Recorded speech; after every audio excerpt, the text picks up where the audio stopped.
Meron tayong available ngayon na dalawang klase ng mutya ng linta. Ito option 1 na mutya ng linta na kasama yung kanyang ulo, at ito option 2 na kasama yung kanyang pinagbahayan mismo. Ito yung pinost ko dati. So yan yung kanyang dating itsura. So yan yung maliit na bahay niya at yung mutya na nakadikit mismo sa kanyang bahay. So maliit lang naman, kaya ginawa ko siyang kwintas. So dalawang klase ang pagpipilian, at ang mga ito ay nagagamit bilang pangkalahatang proteksyon sa lahat ng klaseng malalang aksidente na maaaring ikamatay ng tao.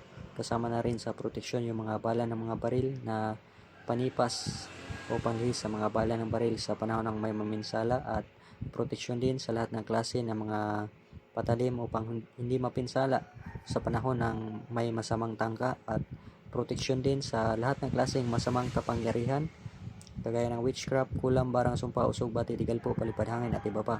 Proteksyon na rin ito sa lahat ng klaseng mga bad spirits o mga nilalang na hindi nakikita na ordinaryong mata ng tao, at nagtataglay rin ito ng tagabulag sa mga kaaway sa panahon ng may magtatangka o mag-aambush sa masamang tangka na pwede mong ikamatay, ay hindi kanila mapapansin. At ito ay nagtataglay rin ng binindisyonan ko ng pasumbalik sa lahat ng klaseng masamang mahika na mga atake ng mga kaaway. Sa oras na dala mo to ay hindi ka mapipinsala.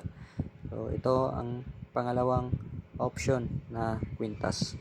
Lahat itong kwintas na ito pwede lang dalhin sa kahit saan namang lugar, pwede lang mabasa ang tubig kapag naliligo, at nagtataglay rin ito ng pampaswerte sa negosyo at hanap buhay. Sabayan mo lang ng pagsusumikap at tamang kaalaman sa ginagawa.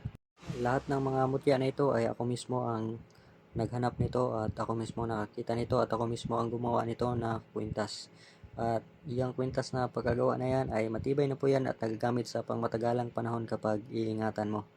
So kailangan mo ingatan yan para magamit mo sa pangmatagalang panahon, at ito ay may free na panlagay sa wallet na pangkalahatang proteksyon at nagagamit proteksyon sa pagdating sa panahon ng giyera.